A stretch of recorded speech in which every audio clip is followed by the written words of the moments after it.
প্রতিদিন আমরা যে ডিম খাই সেটা আসলে কিভাবে তৈরি হয় জানেন? একটা ছোট্ট ডিম তৈরির পেছনে কাজ করে কোটি টাকার আধুনিক ফ্যাক্টরি, হাজার হাজার মুরগি আর অবিশ্বাস্য প্রযুক্তি। আজ আপনি দেখবেন মুরগির শরীরের ভেতরে কিভাবে ডিম তৈরি হয়, কিভাবে সেগুলো সংগ্রহ, পরিষ্কার ও প্যাকেট করা হয়, আর শেষ পর্যন্ত কিভাবে আপনার বাজারের দোকানে পৌঁছে যায়। ভিডিওটি শেষ পর্যন্ত দেখুন, কারণ আজকের এই প্রক্রিয়া আপনাকে সত্যি অবাক করে দেবে। পৃথিবীর বিভিন্ন বড় পোল্ট্রি খামারে ডিম উৎপাদনের কাজ শুরু হয় বিশেষভাবে নির্বাচিত ডিম পাড়া মুরগি দিয়ে, যাদের উচ্চ উৎপাদনের জন্য আলাদাভাবে পালন করা হয়। বিশ্বে সবচেয়ে বেশি ডিম উৎপাদন করে চীন, সেখানে বছরে 500 বিলিয়নেরও বেশি ডিম উৎপাদিত হয়। এরপর রয়েছে যুক্তরাষ্ট্র, যেখানে বছরে 100 বিলিয়নের বেশি ডিম উৎপাদন হয়। আর ব্রাজিল বিশ্বের চতুর্থ বৃহত্তম ডিম উৎপাদনকারী দেশ, যেখানে বছরে 55 বিলিয়নেরও বেশি ডিম উৎপাদন ও বাজারজাত করা হয়। মুরগিগুলোকে বিশেষভাবে তৈরি বড় বড় শেডে রাখা হয়, যেখানে তাদের আরাম এবং ডিম উৎপাদন সর্বোচ্চ পর্যায়ে রাখার ব্যবস্থা করা হয়। পুরো প্রক্রিয়া শুরু হয় ডিম পাড়া শেড থেকে, যেখানে মুরগি প্রায় 19 সপ্তাহ বয়স থেকে ডিম দিতে শুরু করে। আমেরিকার বড় বড় খামারে প্রতি সপ্তাহে প্রায় 2 বিলিয়ন ডিম উৎপাদিত হয়। পুরো সিস্টেম কম্পিউটার দ্বারা নিয়ন্ত্রিত এবং সম্পূর্ণ স্বয়ংক্রিয়। শেডগুলোর ভেতরে পর্যাপ্ত বাতাস চলাচলের ব্যবস্থা থাকে, আর তাপমাত্রা ও আর্দ্রতা কঠোরভাবে নিয়ন্ত্রণ করা হয় যাতে ডিম উৎপাদন বাড়ে। কৃত্রিম আলো ব্যবহার করে প্রতিদিন প্রায় 15 ঘন্টা দিনের পরিবেশ তৈরি করা হয়, যা সরাসরি ডিম পাড়ার চক্রকে প্রভাবিত করে। মুরগিগুলোকে দিনে 3 বার পর্যন্ত স্বয়ংক্রিয় ফিডারের মাধ্যমে খাবার দেওয়া হয়। এই খাবার বড় বড় সাইলো থেকে আসে, যাতে সবসময় টাটকা খাবার সরবরাহ করা যায়। খাবারের শস্য, প্রোটিন, খনিজ এবং ভিটামিনের সঠিক মিশ্রণ থাকে, যা ভালো মানের ডিম উৎপাদনের জন্য খুবই গুরুত্বপূর্ণ। মুরগিদের জন্য সবসময় বিশুদ্ধ পানিরও ব্যবস্থা থাকে।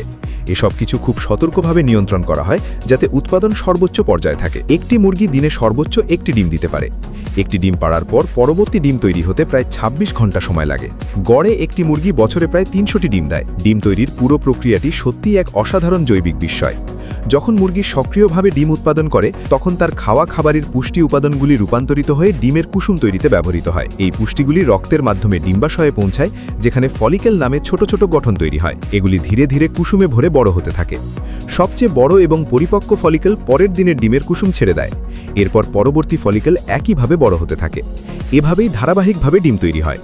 প্রায় 1 থেকে 2 সপ্তাহের মধ্যে একটি ফলিকেল 1 মিলিমিটারের কম আকার থেকে বেড়ে প্রায় 25 মিলিমিটার পর্যন্ত হয়। যখন কুসুম পুরোপুরি প্রস্তুত হয়, তখন ফলিকেল একটি বিশেষ অংশে ফেটে যায়, যাকে স্টিগমা বলা হয়।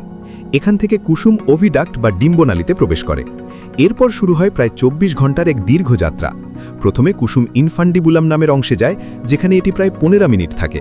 এরপর এটি ম্যাগনাম অংশে প্রবেশ করে, যেখানে প্রায় 3 ঘন্টার মধ্যে ডিমের বেশিরভাগ সাদা অংশ বা অ্যালবিউমেন তৈরি হয়।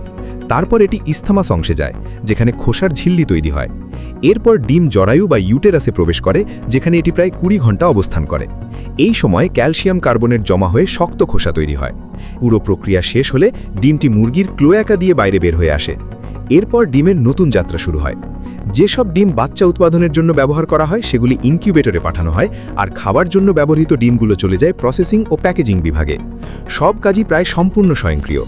ডিম পাড়ার পর সেগুলি ধীরে ধীরে গড়িয়ে খাঁচার সামনে থাকা কনভেয়ার বেল্টে চলে আসে। এরপর বড় পরিবহন লাইনের মাধ্যমে সেগুলো প্রসেসিং রুমে পৌঁছে যায়। অন্যদিকে মুরগির মল আলাদা বেল্টে নিচে পড়ে যায়, যাতে ডিমের সঙ্গে কোনো সংস্পর্শ না হয়। যদিও কিছু ডিমে সামান্য ময়লা থাকতে পারে, পরে সেগুলো পরিষ্কার ও জীবাণুমুক্ত করা হয়। কনভেয়ার বেল্ট ডিমগুলোকে বড় বড় লিফটের মাধ্যমে শ্রেণীবিন্যাস কক্ষে নিয়ে যায়। সেখানে কর্মীরা ডিমে কোনো দৃশ্যমান ময়লা আছে কিনা তা পরীক্ষা করেন। ডিমগুলো মান অনুযায়ী আলাদা করা হয়। ভালো মানের ডিম সুপারমার্কেটে পাঠানো হয়, আর অপেক্ষাকৃত নিম্নমানের ডিম খাদ্য শিল্পে ব্যবহৃত হয়, যেখানে সেগুলো থেকে মেয়োনেজ, কেক মিক্স আর স্যালাড ড্রেসিং তৈরি করা হয়। আধুনিক শ্রেণীবিন্যাস ব্যবস্থা অত্যন্ত দ্রুতগতির এবং উচ্চ প্রযুক্তি সম্পন্ন। এটি প্রতি ঘন্টায় 1,44,000 ডিম প্রক্রিয়াজাত করতে পারে। স্বয়ংক্রিয় রোবোটিক সিস্টেম ডিমগুলো ট্রে থেকে তুলে ক্লিনিংয়ের ধাপে পাঠায়। সেখানে কুসুম গরম পানি, বিশেষ ডিটারজেন্ট এবং জীবাণুনাশক দিয়ে ডিম ধোয়া হয়। তারপর গরম বাতাস দিয়ে দ্রুত শুকানো হয়। এরপর ডিমগুলো যায় পরিদর্শন বিভাগে। এখানে ওভোস্কোপি নামে বিশেষ আলো ব্যবহার করে ডিমের ভেতর পরীক্ষা করা হয়, যাতে রক্তের দাগ বা ফাটল আছে কিনা বোঝা যায়। স্বয়ংক্রিয় ক্যামেরা খোসার অবস্থা পরীক্ষা করে, আর কর্মীরা ক্ষতিগ্রস্ত ডিম আলাদা করে ফেলেন। কিছু লাইনে বিশেষ সেন্সর হালকা টোকা দিয়ে খোসার শক্তি পরীক্ষা করে। পাস করা ডিমগুলো ওজন অনুযায়ী ছোট, মাঝারি এবং বড় ক্যাটাগরিতে ভাগ করা হয় এবং স্বয়ংক্রিয়ভাবে প্যাকেজিং লাইনে পাঠানো হয়। প্রতিটি ডিমে ট্র্যাকিং কোড দেওয়া হয়, যাতে পুরো সরবরাহ ব্যবস্থায় এর মান নিয়ন্ত্রণ করা যায়। সবশেষে মেশিন ডিমগুলোকে প্যাকেটে ভরে উৎপাদনের তারিখ ও মেয়াদ ছাপে দেয়। ডিমগুলো এমনভাবে রাখা হয় যাতে বড় দিকটি ওপরের দিকে থাকে। এতে ডিমের ভেতরের বায়ুকক্ষ ওপরে থাকে আর কুসুম ভালোভাবে সংরক্ষিত থাকে। এই পর্দার আড়ালের গল্প যদি আপনার ভালো লেগে থাকে, তাহলে সাবস্ক্রাইব করতে ভুলবেন না। কারণ সামনে আরও অনেক সাধারণ জিনিসের অসাধারণ গল্প নিয়ে আমরা আবার ফিরে আসব। সে পর্যন্ত ভালো থাকুন, সুস্থ থাকুন।